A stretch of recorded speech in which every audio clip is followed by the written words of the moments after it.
Well, Markus, thank you so much for accepting our invitation to the sixth Future of Financial Information Conference. It's almost time to wrap up the program. So what are your impressions from this year's edition? I think it's a very useful conference. Well, first of all, thank you for having me here. It's a real pleasure. And I think it's really important to focus on information in financial markets, because most often we see a lot of research that only focuses on a little part of the data that we have available, which is prominently in numerical forms. But we all know that maybe 80 or even more percentage of the information is available in other forms like textual data and also visual data. And for that reason, I think all the contributions here that take often a little bit a non-standard approach to elaborating on information and analyzing information, what kind of impact they have in financial markets, is a very great initiative. Thank you for saying this. I really appreciate. And it actually leads into my next question, which is, 'cause your own research is also, recent research is also in that line, using natural language processing techniques. So if you could tell us a little bit about your recent research and how you think it could be relevant even beyond academia.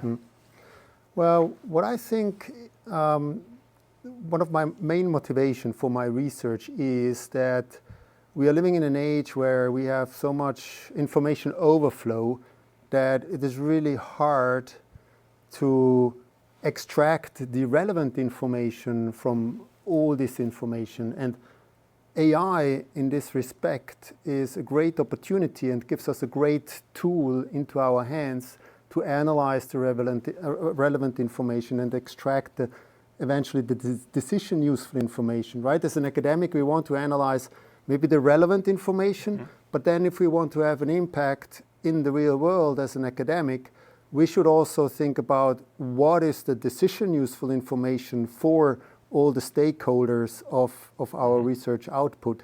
And I think what I try to do with my research is really, usually go one step further, not just write a paper and be happy and drink a glass of champagne when it's published, but do this additional step and make these tools available to policymakers and decision makers.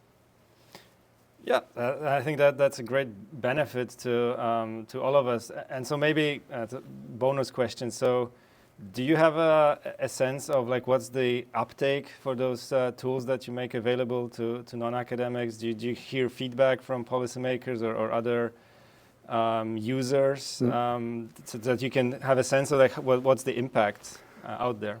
I think my measurement of impact is probably the demand that I get from international institutions for collaboration. So we started collaborating with the United Nations, with the World Meteorological Organization. These are all institutions that are really important on a global scale. Then we have a lot of interaction also with regulators, especially in Europe. They're using our tools for certain things like environmental claim detection, and also journalists actually, and BBC. We might have a collaboration with some of the people there on using our tools for fact-checking news. So I think this is for me a great sign of the interest that is coming from the real world. Absolutely. I'm sorry, I can't help myself but ask another bonus question, but that's going to be the last one, I promise. Are you an AI optimist? I'm an AI optimist, yes, I am. I think, there are always, with any technology, there are downside risks which require a lot of attention. But I think we can manage it, so I'm optimistic. Otherwise, I wouldn't do what I'm doing. Well, great. Well, thank you for that promising message. Once again, thank you for being here and really look forward to your keynote. Thank you for having me.